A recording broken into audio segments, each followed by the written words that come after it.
Boa noite a todos. Continuando nosso estudo, nós ainda estamos estudando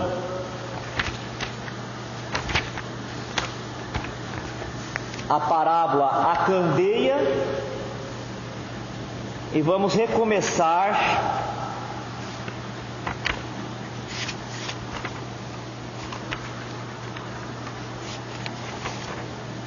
pelo versículo 34 do capítulo 11 do Evangelho de Lucas, que diz assim: a candeia do corpo é o olho. A candeia é um objeto que é usado para iluminar o ambiente. Ele está dizendo que a candeia do corpo, se nós compararmos o nosso corpo como a casa do nosso espírito, então a candeia, a luz do nosso corpo é o nosso olho. Sendo, pois, o teu olho simples, também todo o teu corpo será luminoso. Quando a gente lê aqui, sendo o seu olho simples, muitas vezes nós confundimos simples com algo de menos importância, com coisa simplória, de menos valor. Mas a palavra simples, ela não tem esse significado. A palavra simples, ela tem um significado de limpo, de desobstruído, daquilo que flui, que caminha, que acontece de forma natural, e se é da forma natural, é da natureza, e se é da natureza de Deus, e se é de Deus, é perfeito. Então ele diz que se o nosso olho, que é a luz do nosso corpo, for simples, quer dizer, se o nosso pensamento em relação a tudo que tem, tudo que existe, for bom, o nosso corpo inteiro é bom. Então, se a nossa intenção é uma intenção boa, de nada nós deveremos temer. Está no livro dos Espíritos que Deus julga a intenção, não é o ato, mas a intenção. E nós sabemos que Deus não julga nada.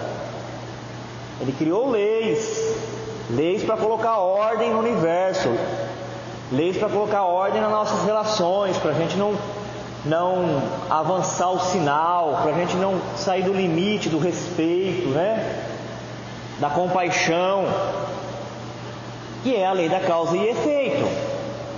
Para cada acerto nosso, uma recompensa de satisfação e de felicidade. Para cada ação boa, uma consequência boa, uma recompensa boa. E para cada atitude ruim, uma consequência ruim e uma necessidade de reparação. Essa é a lei. Mas quando se fala que Deus julga a intenção, isso nos afeta essencialmente a nossa consciência. Porque nós, quando eu falo nós, a inteligência, seres inteligentes do universo, os espíritos, nós podemos esconder muita coisa durante algum tempo de muita gente, mas nós não podemos esconder nada, nem um segundo, de nós mesmos. No momento que nós estamos falando e fazendo, nós já estamos registrando aquela nossa intencionalidade, aquela nossa vontade. E é isso que está falando o versículo. Que quando a vontade do Espírito é boa, a intenção é boa, sempre ele vai conseguir alguma coisa. Sempre ele vai conseguir construir, nem que seja vencer uma prova, sair de uma situação embaraçosa. A pessoa boa, ela nunca cai. Nenhuma armadilha é capaz de prender a pessoa que ela é bem intencionada, porque ela atrai para si as forças cósmicas, as forças espirituais superiores. Lembra de uma passagem que fala assim: que é para a gente buscar o entendimento com quem nós tivemos um desafeto, e que se nós fôssemos buscar o entendimento, fosse aquele que vai ter a iniciativa da aproximação, do pedido de desculpa, mesmo que nós tenhamos razão, se formos nós que vamos pedir essa aproximação, esse entendimento, nós ganhamos perante o direito divino a proteção de Deus. Se a pessoa quiser nos receber, fala a passagem, muito bom, ganhamos um amigo. Mas se ela não quiser receber, ela atrai para si o compromisso, a dívida, não aquele que foi buscar a reconciliação. Então, em qualquer circunstância, o olhar simples é a luz do corpo, quer dizer, aquele que olha com simplicidade é aquele que olha querendo o bem. Algumas vezes a gente fala, quer ver quem é seu amigo? E aqui nós poderíamos dizer o amigo de uma causa, não precisa ser só o amigo de uma pessoa, o amigo de uma causa.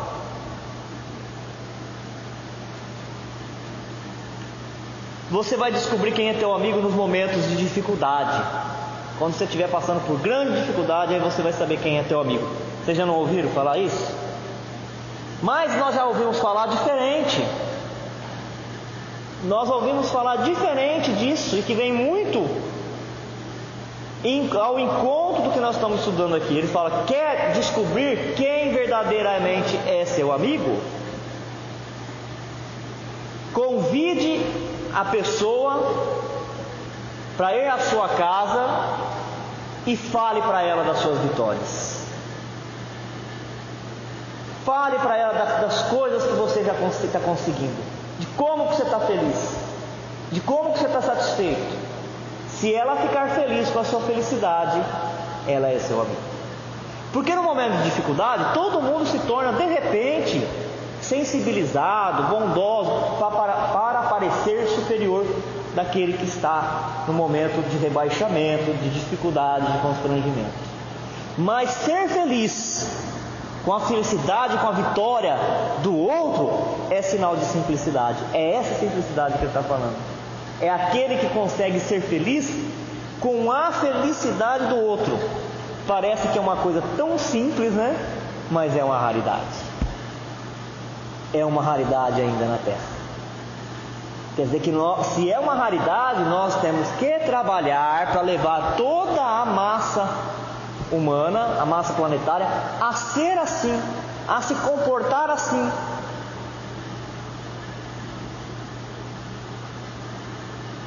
O olhar simples é o olhar de Francisco de Assis, que fica feliz quando tem sol, que fica feliz quando tem lua, que fica feliz quando encontra um animalzinho, que fica feliz quando toma um café junto com um amigo, e vê nisso de verdade o maior prêmio da vida.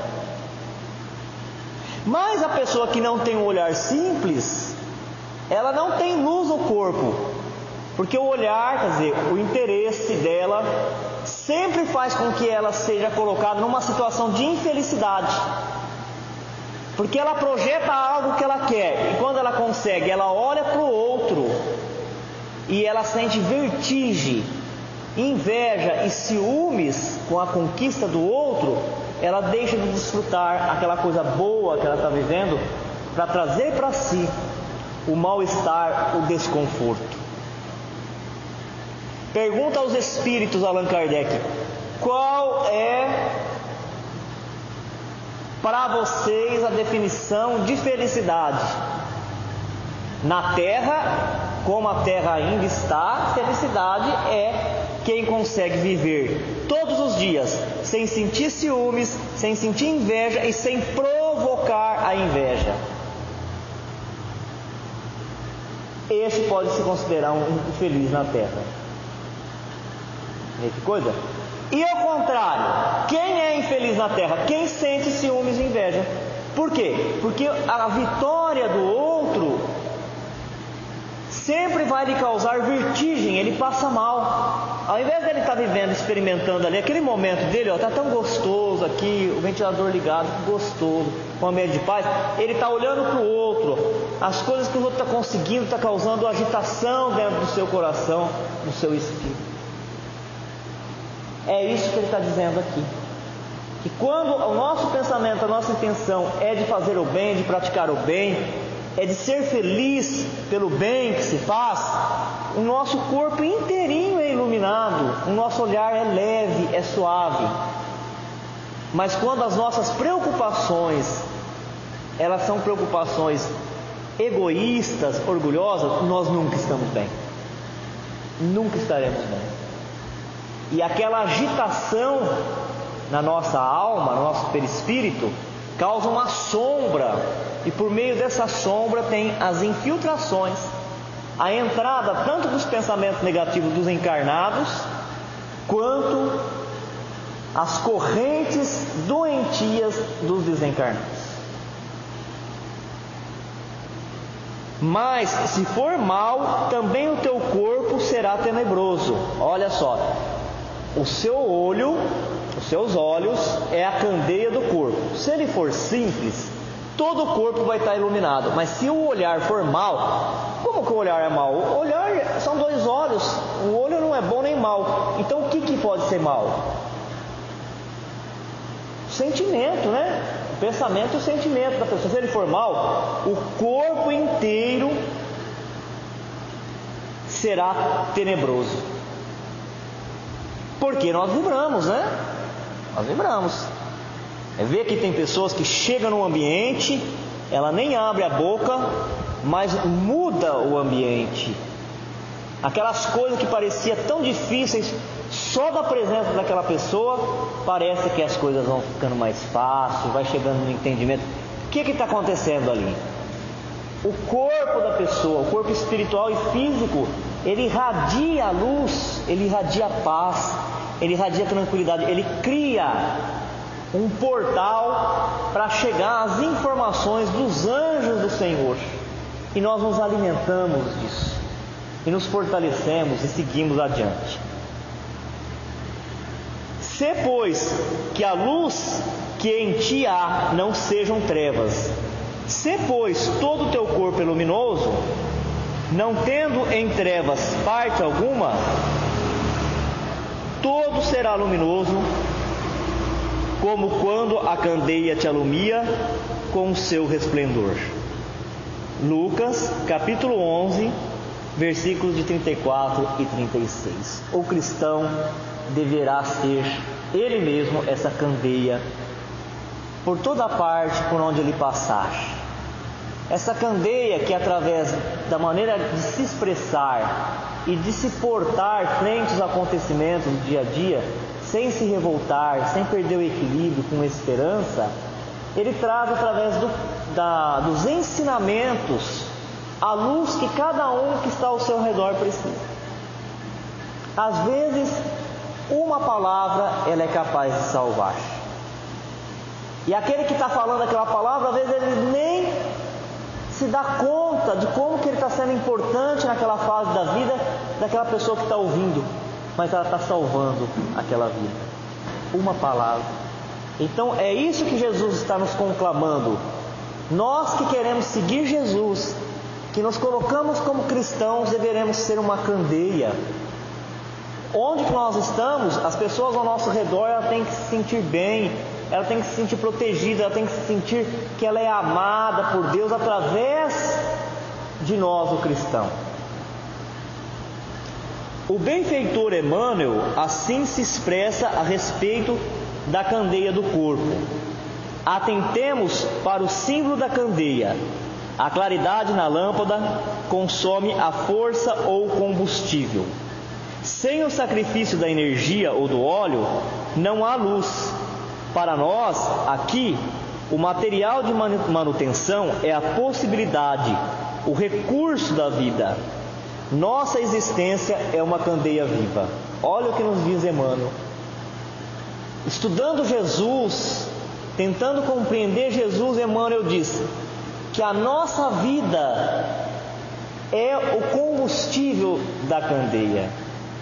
Se a candeia precisa de óleo, de queimar o óleo, queimar o combustível para liberar a energia que é a luz, a possibilidade de estar encarnado na Terra é para nós o combustível que nós deveremos queimar. Todos nós, quando nos encarnamos, ganhamos uma cota de energia. Lá no pacote embrionário, na formação do bebezinho, a espiritualidade divina, as mãos abençoadas dos espíritos benfeitores, eles colocam uma cota de energia naquelas células físicas. E nós vamos gastando esta energia. Quer dizer que desde o dia que nós encarnamos na Terra, nós estamos queimando este óleo, queimando este combustível. Mas alguns queimam esse combustível por 1 ano, por 10 anos, por 30 anos, por 50 anos, e não produz luz.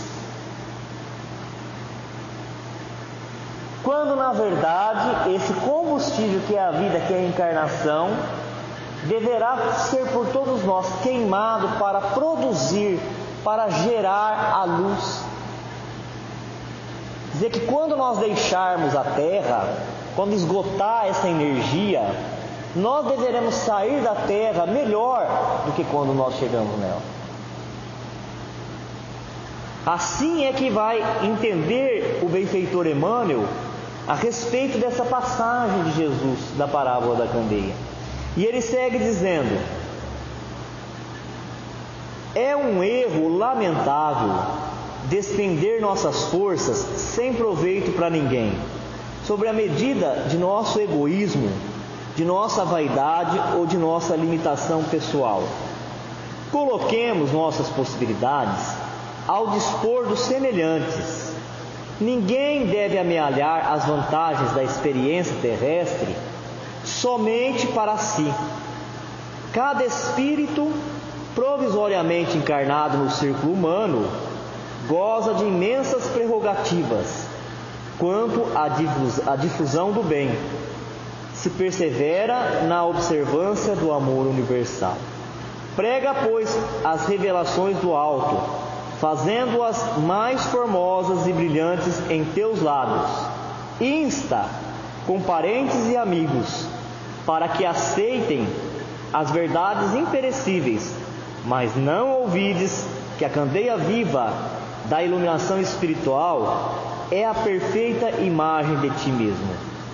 Transforma as tuas energias em bondade e compreensão redentoras para toda a gente, gastando para isso o óleo de tua boa vontade, na renúncia e no sacrifício, e tua vida em Cristo passará realmente a brilhar. Então Emmanuel, ele está fazendo uma constatação daquilo que acontece frequentemente aqui na Terra. Ele fala: é de lamentar que quem se encarne na Terra gaste toda a sua energia em vão, ou não gaste a sua energia em favor do próprio, em favor do outro. Aquele que se prende nas teias do egoísmo e só pensa em si, ou em descansar, ou em aproveitar a vida. Quantas vezes que nós fomos num velório, quando se faz a última homenagem àquele que esteve encarnado na Terra, e nós ouvimos as pessoas dizer: olha, é tão jovem, não gozou a vida, foi e não gozou a vida. Por trás de uma declaração que é aparentemente ingênua, está toda uma ideologia de vida que é muito forte na Terra, que é muito marcante, que é a da maioria das pessoas ainda. É a concepção daquele que entende que a vida, ela vai do intervalo do berço até o túmulo apenas. E que feliz é aquele que se aproveitou das coisas e das pessoas. Quem se aproveita das coisas das pessoas são felizes. E quem não se aproveita, coitado, é um coitado. Por isso que Jesus fala, né? Cuidado com a opinião da massa. Quando todo mundo falar que você está indo bem, te aplaudir, chega em casa, não acredita nisso não. Recolha no seu quarto, ajoelha e reza. Não é isso que Jesus fala? Porque quando as pessoas acharem que você é bobo, aí você está progredindo espiritualmente. Por que Jesus ensinou isso? Lógico, com palavras mais lapidadas, mais iluminadas, mais elevadas, mas o sentido dela era essa. Por quê? Porque as pessoas, elas se orientam por aquilo que elas acreditam. E a maioria das pessoas acreditam que estão na terra para vencer do ponto de vista material. Você viu como aquela pessoa é importante?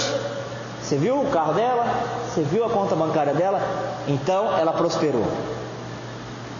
E será que o objetivo de quem constrói um planeta grandioso como a Terra e permite a encarnação dos espíritos nela, destinou à Terra essa finalidade? Nós espíritas sabemos que não. É a Terra o palco de nós usarmos toda a nossa energia a nosso favor para renunciar. O que seria isso, gente? Renunciar. Eu não tenho tempo. Eu não tenho tempo. Quem não tem tempo não renuncia. Aquele que diz, eu não tenho tempo para isso, eu não tenho para aquilo, ele não está renunciando. Aquele que não é capaz de sacrificar o seu prazer, o seu momento de prazer, para ver alguém feliz ou menos sofredor, não está sacrificando o seu egoísmo e o seu orgulho.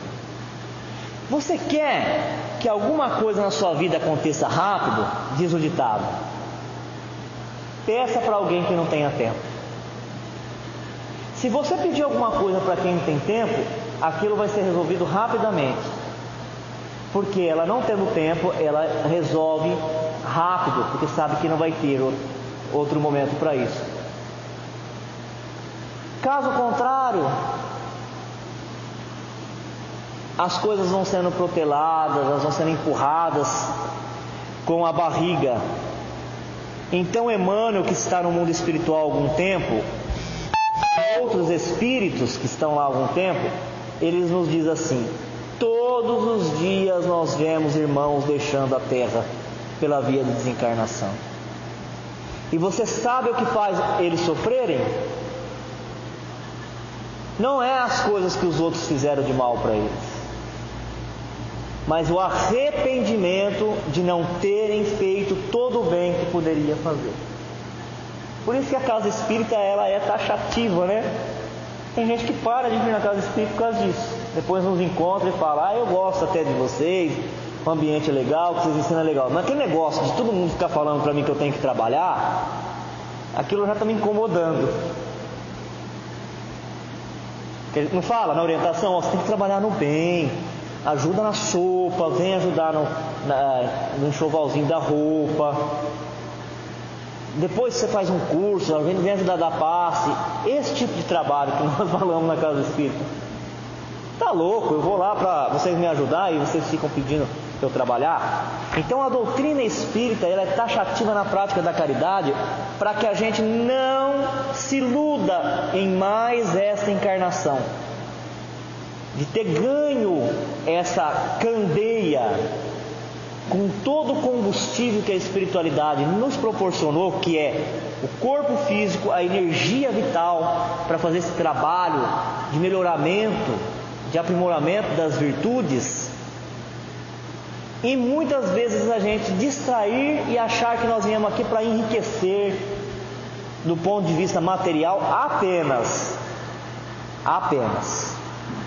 desencarna, E aí fala, quase próximo de desencarnar, fala: se eu pudesse recomeçar a minha vida, eu fazia tudo de novo, eu seria diferente. O espírito que já amealhou recursos no bem, retira dos acontecimentos cotidianos preciosas lições inacessíveis ao cidadão comum.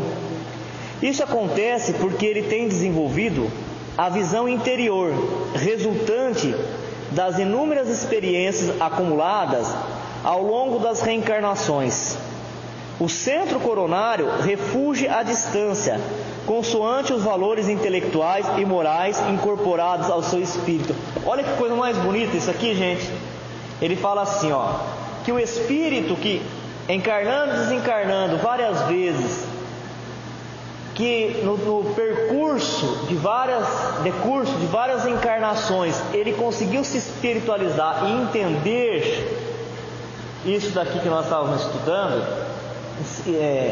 entender que ele tem que ter um olhar simples perante as coisas. Ele desenvolveu essa bondade, ele tem o centro coronário iluminado. O centro coronário dele é uma mistura dos bons pensamentos, dos propósitos superiores. Ele está sempre procurando uma maneira de ajudar em casa, ajudar no serviço, onde ele está. E o sentimento de gratidão a Deus, de gratidão à espiritualidade, é uma coisa tão natural e constante que a alma desse espírito, ela é uma fonte que jorra através do coronário, desse centro de força, uma luminosidade que vai à distância e todos os espíritos possam perceber. Vocês lembram que quando alguém estava incorporado, lógico que a gente não conviveu pessoalmente com o Chico, mas a gente já viu em vídeo, já viu na literatura, quando algum outro médium de possibilidade mediúnica estava incorporado com o espírito benfeitor, e ele chegava perto do Chico, o espírito, usando o corpo do médium, abaixava e reverenciava o Chico, beijava a mão do Chico. Quando nós vamos estudar alguns livros de Allan Kardec também, porque não são só os 5, são mais de 22 livros de Allan Kardec, ali tem alguns relatos que falam a mesma coisa, que os espíritos superiores que vieram colaborar com a codificação, quando chegavam perto do Allan Kardec, referenciavam Allan Kardec, por causa dessa coroa que tem na cabeça da pessoa. Aqui na Terra, quantas pessoas que não matou, provocou a morte, o massacre, talvez tinha uma coroa fundida no ouro, mas a verdadeira coroa que nós levaremos como produto do nosso trabalho de evolução é essa luz coronário que irradia-se para fora, mas também capta das esferas superiores essa irradiação que alimenta todo o corpo e toda a vida. Então, quando um espírito ele é superior na Terra, ele jamais vai estar desanimado, abatido. Ele vai ser uma constante de serenidade e de entusiasmo pela vida. Ele é um sol. Por onde ele vai, ele é um sol. Enquanto que nós, na maioria, quando chegamos num ambiente contagiado de pessimismo, aqueles miasmas negativos, adoecemos porque assimilamos igual uma esponja. Essa criatura, ela transforma, ela transmuta o ambiente onde ela chega. Outros irmãos nossos de outras doutrinas têm pavor, do mal feito. Eles ficam apavorados com o mal feito. Ai, gente, será que tem alguém fazendo mal para mim? Tem um pavor. Mas o espírito que, independente da religião que ele esteja, ao longo dessas encarnações ele teve um aproveitamento para se iluminar, ele jamais vai ter medo disso, sabe? Porque onde ele chega, ele eleva o ambiente ao invés de ser arrastado pelo ambiente. Ele chega até a irritar a pessoa, porque está todo mundo querendo criticar alguma coisa, todo mundo querendo criar um clima de desânimo, desesperança, e aquela criatura enxerga o bem, enxerga a bondade onde os outros não vê. E aí as pessoas começam: não, está ruim, vai acabar. E ele fala: não, olha, tem isso de bom, vai melhorar. E aquela... Por quê? a sua consciência, ela se elevou e ela está criando condições para receber a intuição dos bons espíritos. Aqui nesse momento, mas também em todos os lugares da terra, tem bons espíritos lançando as boas ideias. São como o sol que se levanta e lança seus raios, sua luz, seu calor por toda parte, mas cada ser da criação consegue aproveitar essa luz de maneira diferente. Uns aproveitam para produzir bastante e outros para produzir quase nada. Algumas mentes, algumas consciências já estão abertas e recebem a instrução dos espíritos benfeitores e já sabe qual é a proposta dos espíritos superiores que governam o planeta para a Terra. Capta, colhe e começa a vivenciar, experimentar isso e divulgar e passar adiante. Isso é produto de evolução. Isso é o nosso trabalho. Para isso nós temos que queimar esse óleo para liberar essa luz. Quer dizer, temos que usar bem a encarnação, bem os recursos, as possibilidades de vida que nós temos.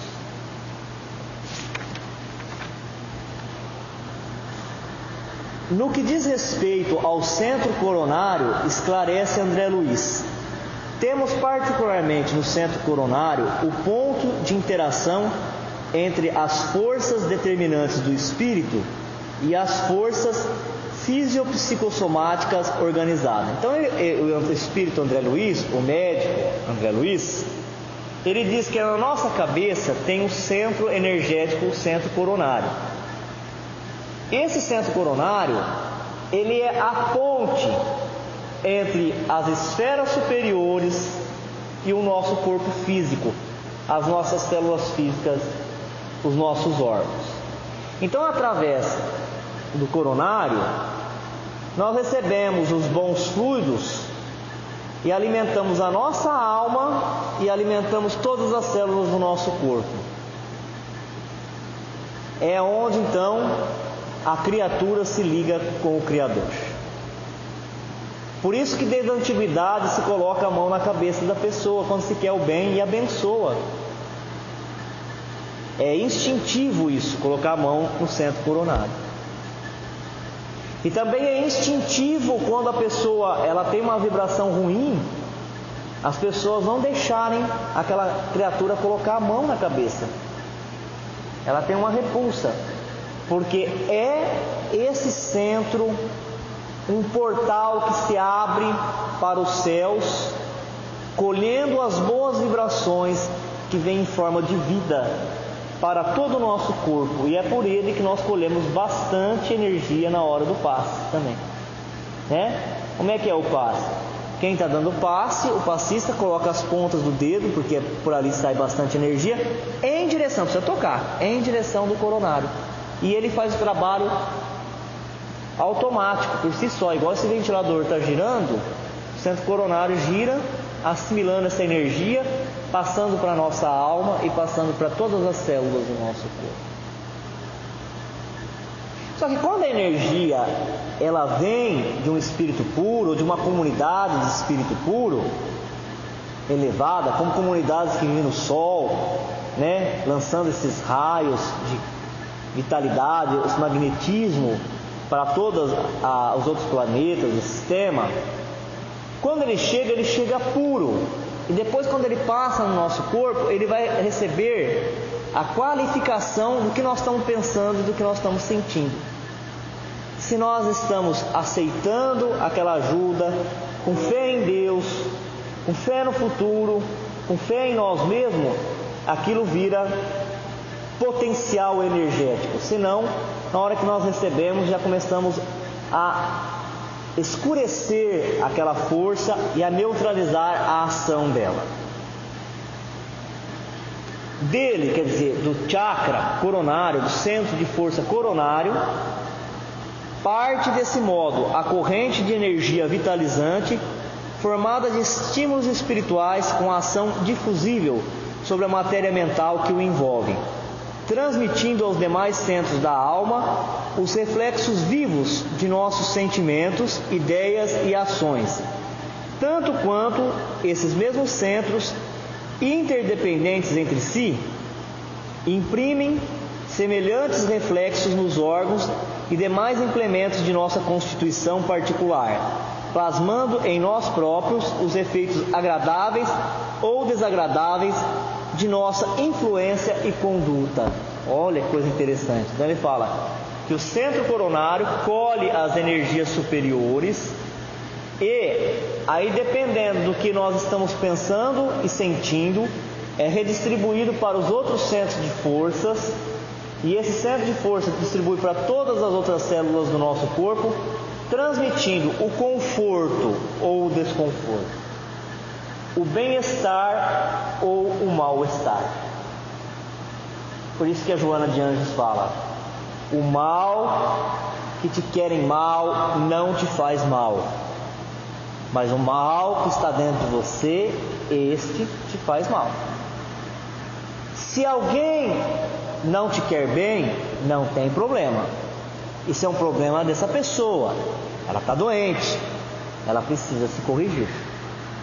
Mas se é você que não quer alguém bem, aí quem está doente é você. Procura se corrigir, porque senão você vai adoecer todo o corpo.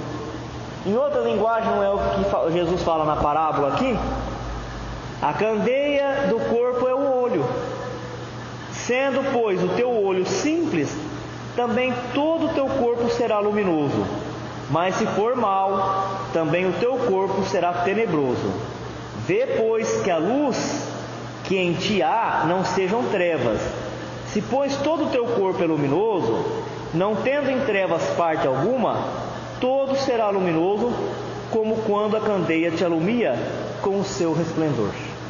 É por isso que a orientação na casa espírita, quando a pessoa está com um processo obsessivo, é: primeira coisa que se fala para ela, né? Vamos orar, vamos ler o Evangelho, vamos aumentar a vibração, a luz. Porque se o problema é de sintonia com os espíritos inferiores, eles estão conseguindo acesso em ti, te passando sugestões negativas, porque você está acolhendo, você está vibrando na mesma faixa que ele. Se você muda a faixa, você muda a companhia. Qual será a companhia de um profissional que está no laboratório de maneira espontânea, dedicada, não forçada, pesquisando a cura para uma doença, pesquisando uma vacina, pesquisando um remédio para diminuir as dores? Qual será a companhia dele? Espiritual. Que tipo de espírito ele vai atrás?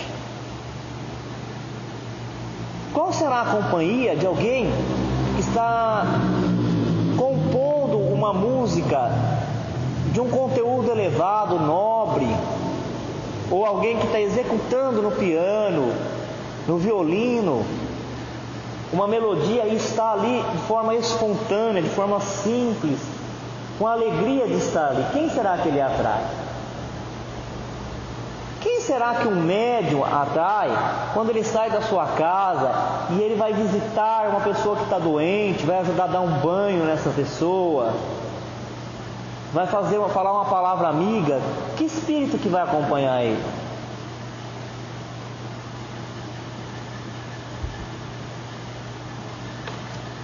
Jesus destaca, porém, a importância de termos todo o corpo luminoso, não tendo em trevas parte alguma. Ou seja, é preciso saber que há ciência e sabedoria, inteligência e conhecimento, intelectualidade e luz. A pessoa que não sabe fazer essa distinção está sujeita a muitos reveses na existência. Geralmente, todo homem de raciocínio fácil é interpretado à conta de mais sábio. No entanto, há que distinguir: o homem não possui ainda qualidades para registrar a verdadeira luz. Daí a necessidade de prudência e vigilância. Em todos os lugares há industriosos e entendidos, conhecedores e psicólogos. Muitas vezes, porém, não passa de oportunistas prontos para o golpe do interesse inferior. Olha o que ele diz aqui. Ele diz que aquele reflexo luminoso do nosso centro coronário, ele é reflexo da inteligência que nós adquirimos já, da ciência, do conhecimento, e da espiritualidade.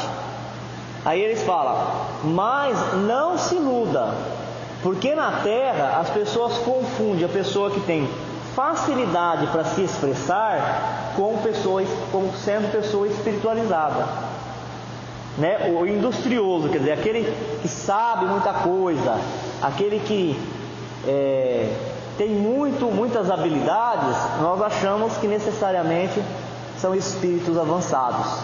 Olha, você viu o que a pessoa fala, que inteligente, como ela fala, como ela é desenrolada, desembaraçada, e nós confundimos isso com espiritualidade.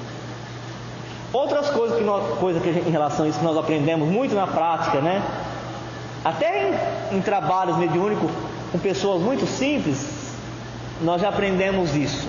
E eles falam, olha, um espírito desse tipo, muito inteligente, mas às vezes leviano, ele vem de modo a querer nos embaraçar, a nos enganar. E pelo conteúdo, pelo que ele fala, muitas vezes ele nos engana, porque ele fala as coisas que nós queremos ouvir, mas tem uma coisa que eles não conseguem produzir se eles não tiverem: a luz. É essa luz, a irradiação espontânea da alma, que é produto do bem mesmo, concretizado, consolidado dentro da pessoa, que aí não passa pelo campo do que ela fala, mas passa pelo campo do que realmente ela é, daquilo que ela busca na vida. E para encerrar, em todos os lugares, quantos escrevem livros abomináveis, espalhando veneno nos corações? Quantos se aproveitam do rótulo da própria caridade, visando extrair vantagens à ambição? Não basta o engenho e a habilidade, não satisfaz a simples visão psicológica, é preciso luz divina. Perante o desejo de auxiliar o próximo, devemos aprender a irradiar o bem de forma contínua, independente da pessoa ou situação, libertando-nos das manifestações nebulosas do personalismo. Nem sempre a luz reside onde a opinião comum pretende observá-la. Sagacidade não chega a ser elevação, e o poder expressivo apenas é respeitável e sagrado quando se torna ação construtiva com a luz divina. Raciocina, pois, sobre a própria vida, vê com clareza se a pretensa claridade que há em ti não é sombra de cegueira espiritual. Na medida em que a perseverança na luta educativa, as sugestões negativas do mal não atingem a criatura humana, caminhando em direção ao bem, o espírito se liberta pouco a pouco das paixões inferiores, revelando um corpo luminoso de virtudes. Perseverante, por outro lado, mantendo-se envolvido pela túnica da humildade, da benevolência, do perdão e da fé, aprende a incorporar a luz